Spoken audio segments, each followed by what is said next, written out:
Van harte welkom bij onze laatste uitzending voor de zomer van Regio Venlo Hoofdstad van de Smaak, ons televisieprogramma. Vandaag bij Lekker Venlo en ik ben net al even een rondje gaan lopen en het ziet er hartstikke goed uit. Ik heb al even oesters gezien, bubbels gezien, dus volgens mij zijn alle ingrediënten weer aanwezig.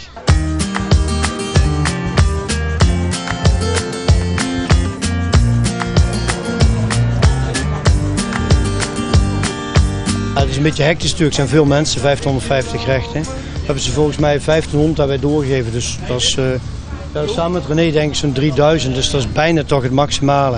Dat is voor jullie ook wel een behoorlijke inspanning, zo Lekker Venlo. Want het gaat er gewoon bij natuurlijk. Ja, gisteren waren we al dicht, maar de dag daarvoor waren we gewoon open, dus alles gaat gewoon door. Het is gewoon een extraatje. Dus. Ik bedoel, we zijn Regio van de Smaak dit jaar, hè? Dus dat betekent natuurlijk wel wat. Dit jaar moest het wel, hè? Dit jaar moest het. Nee, maar het is wel intensief.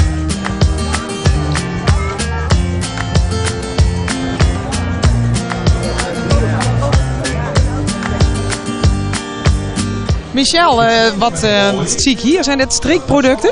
Ja, dit zijn streekproducten uit Zeeland. Hè. We hebben hier hele mooie verse Zeeuwse oesters liggen. Het ziet er prachtig uit. En vanochtend nog uit het water geschept en door onze visleverancier vanochtend geleverd afkomen leveren. En straks komen ze ook nog zelf opensteken en dan kunnen ze wat vertellen over deze oestertjes. Want dit is, de zaak heet Lounge 44? Ja, klopt. Ja, Lounge 44 en is gelegen in Herten bij Roermond. Aan het water. Vandaar de oesters. Ja, inderdaad. Vandaar de oesters en de haven en ja, mooi uitzicht over de Maas. Ja, dus, en hoe komt een restaurant uit Roermond verzeild in onze regio van de Smaak? Ja, we moeten ons toch een beetje de horizon verbreden en ja, onze grenzen verder leggen dan alleen Roermond zelf. En ook onze kunsten laten zien aan de rest van Limburg. En ja, daar beginnen we natuurlijk in Venlo mee. En ineens zag ik je lopen en ik dacht, Het ziet er hier echt heel erg, zelfs een beetje onvenloos vind ik dit. Het ziet er echt gaaf uit. Pizza aan de Maas, hè? Ja, dus hebben we ook wel een beetje willen doen, een beetje wat opvallen. Dit is inderdaad een bubbelsbar, we willen de bubbels een beetje centraal stellen. We zijn bezig met een wijnbouwproject met Greenport. Dus wijn en smaak en regio van de smaak, dat is eigenlijk gewoon, het zit bij elkaar en dat is heel belangrijk. En wat doet zo'n titel nou eigenlijk? En dat bevestigt toch eigenlijk wel een beetje wat we hier allemaal aan het doen zijn? Ja, zeker. We hebben natuurlijk vorig jaar de Floriade gehad, nu regio van de smaak. Ik denk dat wij gewoon de komende 10 jaar gewoon met Venlo en de omgeving smaak op de kaart zetten. En dat is denk ik heel goed. En we liepen samen verder en ik dacht, En nu het grote groene ei dit? Ja, dus de Rolls Royce onder de grill, hè? Ja. Onder de barbecue. Houtskool, fantastisch mooie geur. En ja, dus terug in de roots. Dat is een mooi ding. Maar hoe blijft het dan zo goed op temperatuur? Dat is dus even wennen, want je hebt geen knopjes waar je mee kunt sturen. Je hebt dus boven hier die pot erop zitten. Ja. Dan kun je dus de beluchting regelen, waardoor die harder of zachter gaat. Dus hetzelfde zit hieronder. Oké. Ook een schuifje. Dus je moet daar vrij technisch eigenlijk voor zijn. Een beetje zo stokken van de hel eigenlijk. Terug in de roots, hè. Ja. Echt zoals de kolenkager vroeger met schuifjes en geen knoppen. En dat heeft wel wat. Ja, en dat doe je bij jou op het terras ook, heb ik begrepen? Ja, echt fantastisch. Sta je zelf achter? Ja, en de jongens in de keuken ook, die moeten dat ook kunnen. En dan staan we heerlijk aan de Maas, uitzicht, gasten genieten, koks genieten. Ja, dan kan het alleen maar goed gaan. Prachtig, dan zijn we toch gewoon de regio van de smaak? En ja, ik vind van wel. Zonder meer. En met al die mooie producten die we hebben. Dat is bij ons een tuindorp ook bijvoorbeeld. Er zit een fantastische agrarische sector met allerlei groenten, alles wat het maar geeft. Lievervarken natuurlijk, ja, noem maar op, hervoortrunderen. Ja. Hier zit er eentje in, hè. Oh ja, de René Brine hooiham. En dan gaan we hem aansnijden. En lekker, zoals toen bij de Wereld Draait Door, met stroop en suiker. Jonge graanjenever uit Arsen natuurlijk. Fantastisch. Ik was meteen ondersteboven en jij om de hoek. Ik vind het al een goed begin om te beginnen met bubbels. Ja, dat bevalt mij altijd goed. Maar ik vraag me eigenlijk af, ze hebben ook regio. Wil je een hapje aanbieden? Dit is een tomaten mozzarella salade met een spuma van parmezaanse kaas en copa di Parma. Nou, dat ziet er goed uit. Hebben we er ook een bubbeltje bij, Gijs? Daar hebben we fantastische bubbels bij. We hebben hier een Ferrari bar, spumante uit Noord-Italië. Maar we hebben ook een Rabacello wat we centraal stellen als toch een beetje de regio van de smaak hanteren. Is dat ook echt een smaakproduct. Rabarber van vroeger, hè? Uit de tuin bij mijn oma. Ja. En dat zetten we hier ook prominent in de etalage. Het lijkt wel of ik zo'n blikje uit de supermarkt opentrek. Maar er zitten in één keer heel verse, mooie, lekkere dingen in. Kijk, het ziet er echt goed uit. En een Rabarcello. Proost. Proost. De Rabarcello. Ja, de rabarber. Hij smaakt echt naar rabarber. Je proeft het echt, hè? Ja. Is gewoon 100% spirit, dus weinig toegevoegd. Geen suikers, dus gewoon echt het puur product. En wat is het? Een aperitief of een digestief? Ja, of wat, dat is heel mooi. Je kunt hem eigenlijk zo drinken. Het is niet limoncello. Het komt wel, de naam doet het misschien anders vermoeden, maar het is 18%. Dus hij hoeft er niet in de vriezer. Gewoon koud drinken, voor het eten, na het eten. Ja, eigenlijk altijd gewoon. Top. Ik vind hem goed. Ja. Geert, we hebben jou deze week uitgenodigd als smaakmaker omdat jij hele spannende plannen hebt met het Fooddroom.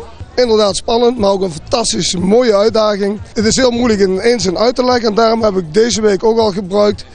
Heel veel mensen zijn op vakantie in Spanje, Barcelona wel eens geweest, op de Ramblas. Misschien jij ook wel. Ja, ik ken het wel. En als je precies waar je naartoe gaat nu. Ja, dat vind ik dan even in één zin toch wel visualiseren wat de beleving is die wij daar willen gaan creëren. Voelen, proeven, beleven, kopen, ter plekke consumeren, maar ook om mee naar huis te nemen of online te bestellen. Het is gewoon eten in optima forma. En dan hopen wij uit een straal van zo'n 50, 60 kilometer mensen te kunnen trekken naar het gebied. En daar dan ook interactie weer te zoeken met name ook de binnenstad van Venlo of de omliggende gemeentes. En op die manier zeg maar een verblijf van een dag aangenaam en aantrekkelijk te maken. Want haalt dat dan niet de klanten uit jouw supermarkt weg? Dat vragen veel mensen inderdaad. Nee, de functie van mijn supermarkt is een heel andere. In de gemiddelde supermarkt kom je ongeveer 2 tot 3 keer per week. In Fooddroom kom je 1 keer per maand.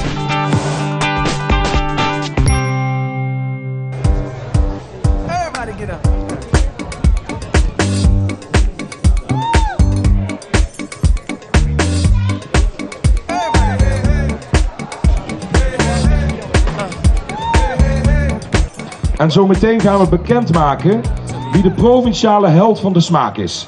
En die gaat dan naar de landelijke uitverkiezing. Vandaag de uitreiking van de held van de smaak. We hebben die verkiezing, die gaat hier dadelijk plaatsvinden. Kun je ons vertellen wat dat precies inhoudt? De held van de smaak is een jaarlijks terugkerend item eigenlijk voordat de Week van de Smaak plaatsvindt. Het thema is dit jaar worst en vandaar dat er eigenlijk allemaal slagers aanwezig zijn, worstenmakers. En die hebben wij veel in Limburg? Ja, toch mogen we niet ontevreden zijn. Het zijn allemaal topkwaliteit producten die wij geproefd hebben als jury. En toch allemaal mensen ontmoet die gewoon echt passie hebben voor hun vak. Het begint eigenlijk al bij de beesten. Wat krijgen die te eten en welk vlees wordt er geproduceerd? Wat is de kwaliteit? Diervriendelijk, is regionale vlees, speelt dat een rol? Nou, ik ben heel benieuwd welke mooie ambachtelijke slager dan vandaag onze held wordt. We gaan het dadelijk horen. Zeker. De winnaar is Erik Binkaert.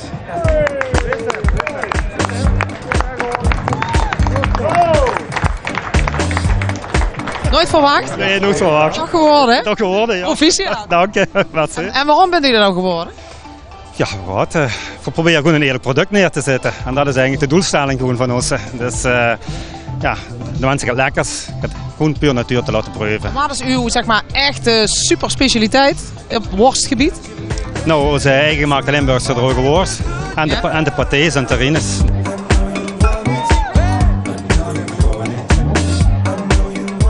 Twan, jij hebt tijdens dit jaar ook al een hele mooie smaakevenement georganiseerd. Kun je nog vertellen hoe dat gegaan is? Ja, dat klopt. We hebben voor 2 weken terug hebben we een slagersfestival gehouden in de Passantenhaven, aangesloten bij het Venlose Stadscentrum. Ja, dat was een heel leuk evenement, meer dan 30 standhouders, gezellige sfeer. Echt een fantastische dag in mijn ogen. We hopen dat we in 2014 nog een mooie volgende editie kunnen plaatsvinden. Hier is de agenda van smaakvolle activiteiten de komende weken. We beginnen de smaakagenda in het Petershuis in Gennep, want daar is een wisseltentoonstelling over regionale biercultuur en historie. Voor wat betreft het bier, Tortelduivenbier en De Kroon, de 2 verdwenen brouwerijen van Gennep, plus de voormalige moutfabriek Aurora. En verder lezingen, bierproeverijen en demonstraties, tot en met zondag 8 september. Op zondag 7 juli kunt u in de Einderhof in Nederweert-Eind kennismaken en proeven van alle lekkers uit grootmoeders tijd. U ziet gerechten die zijn bereid met tal van vergeten groenten. En ook kunt u zien hoe in vroeger tijden eten werd geconserveerd en bewaard. Preuvement is een proeverij op een unieke locatie midden in Gennep waar culinaire streekproducten centraal staan. We hebben in Gennep een groot aantal verszaken nog, wat je tegenwoordig steeds meer ziet verdwijnen in diverse kernen. En dat hebben wij nog, daar zijn we nog gelukkig mee en dat kunnen we goed brengen. En vandaar dat we het op deze manier gaan doen. En lokale ondernemers zullen hun producten ter tafel brengen, waaronder honing, wijn, chutneys, kaasspecialiteiten, groenten, plaatselijke drankjes, slagerspecialiteiten en nog veel meer. Zaterdag 13 juli vanaf 12 uur. Zondag 14 juli, kunst op vakantie. 8 recreatiebedrijven in Horst aan de Maas openen hun deuren voor publiek en tonen kunst in de breedste zin van het woord. En niet onbelangrijk, op elk bedrijf is ook een proeverij van streekproducten. Op de zondagen 21 juli, 18 augustus en 22 september staat de framboos centraal. Bij de biologische frambozenkwekerij Raspberry Max in Meijel kunt u zien welke gerechten er zoal van de zelfgeteelde frambozen worden gemaakt. Op 21 juli is er een speciale picknick. Tot slot, het Zomerparkfeest daagt horecaondernemers uit om op het festival een gerechtje te maken uit de cultuur van zijn of haar stand, maar in combinatie met Limburgse streekgerechten. Het Zomerparkfeest is van 1 tot en met 4 augustus. Voor meer informatie over smaakvolle gerechten kijk op regiovandesmaak.nl. Same bed, but it feels just a little bit bigger now. Our song on the radio, but it don't sound the same. We gaan de Week van de Smaak in Venlo organiseren. Dat doen we op Floriade-terrein. En er wordt eigenlijk één groot open food festival. Daar zal van alles te beleven zijn. Er zijn rondleidingen, is een grote smaakmarkt. Men kan naar de 16e verdieping van de Innovatoren. Men kan het park bezichtigen. Plus dat iedereen ook die nog iets heeft met voedsel smaak kan zich daar presenteren, kan er iets aan bijdragen. Of je mensen laat proeven, of je het gaat verkopen, of je een film laat zien, of je mensen een verhaal gaat vertellen. En wanneer is dat? Dat is in de week van 28 september tot en met 6 oktober. En nog even, waarom organiseren jullie die Week van de Smaak? Landelijk is gewoon de Week van de Smaak. Door het hele land worden allerlei evenementen georganiseerd. Alleen omdat wij de hoofdstad van de smaak zijn, staat de focus extra op de regio Venlo. En vandaar dat we dit dan groot gaan uitpakken. En dat we ons eigenlijk landelijk groot gaan presenteren op dat moment.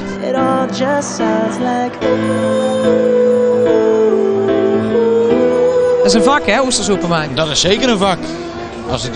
Kan niet iedereen, hè? Ik hoor dat u niet uit de regio komt. Ik kom wel uit de regio. Ja? Maar ik ben niet geboren in de regio. En u heeft vanmorgen natuurlijk die oesters zelf uit de zee geplukt. Deze komen vanmorgen uit het water. Ze lekken op mij, maar dat maakt verder niet uit. Helemaal niks, het is allemaal lekker zeelucht, toch? Ja, dat is maar ze zijn wel heel erg lekker, hè? Maar dan lust je er ook wel een, denk ik. Ja, ik lust er wel een, ja. Laat mij eens proeven. Ik hou er wel van. Van een oestertje op zijn tijd. Lekker, hè? Het schijnt ook nog voor heel veel dingen goed te zijn, hè? Dat weet ik wel zeker. Er zitten heel veel goede vitamine en proteïnes in. Oesteren day keeps the doctor away. Een oesteren day keeps the doctor away. Ja. Ja, nee, ik heb ook wel eens andere dingen gehoord waar het allemaal goed voor is. En zo. Ja, maar dan moet je er heel veel eten. Neem er ook één, hoor.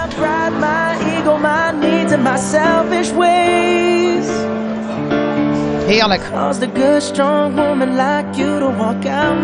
het een prachtig evenement, super georganiseerd en daar mag Venlo heel trots op zijn. En dat past natuurlijk fantastisch hier in onze regio van de smaak. Regio van de smaak, hoofdstad van de smaak. Nou ja, ik denk dat we de laatste jaren, Floriade natuurlijk net achter de rug, Venlo en deze regio steeds beter op de kaart zetten. En daar voel ik me wel lekker bij. En we voelen ons allemaal wel lekker bij dit thema, hè? Ik denk dat dat ook heel erg bij ons past. Er gebeuren zoveel activiteiten op dit moment omtrent het thema food in de regio Venlo.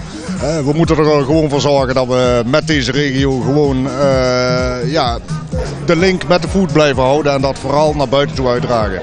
Oh, het is warm hier, Erik. Ben je druk? Ja, behoorlijk. Ja, ik ben zelfs mijn stem bijna kwijt. Nee, toch. En je moet nog een paar dagen. Ja, maar dat is niet erg. Hey, haringen heb ik hier ook gezien zelf. Ja, we hebben Hollandse nieuwe. Afgelopen woensdag zijn we op de markt gekomen, dat weet je. Hè. Eerst gaan ze voor heel veel geld. Nou, toen heb ik hem even naar Rotterdam gebeld en zeggen, willen wij het volgende vaatje? 65.000? We hadden het tweede vaatje. Echt waar? Nou Erik, daar gaat hij dan, hè, op het tweede vaatje. Smakelijk. Hij is lekker, hoor. Ja, is hij lekker? Oh, als ik maar niet knoei. Nou, ik vind hem ook lekker. Oh, ja. En vanuit deze drukke keuken waar hard gewerkt wordt gaan we afsluiten deze uitzending van de Hoofdstad van de Smaak. Na de zomer zijn we weer bij jullie terug. Weer vanaf hartstikke mooie smaakevenementen vanuit de Hoofdstad van de Smaak. Ik ga nog even een paar lekkere gerechtjes proeven en ik zie jullie graag na de zomer weer. Tot dan.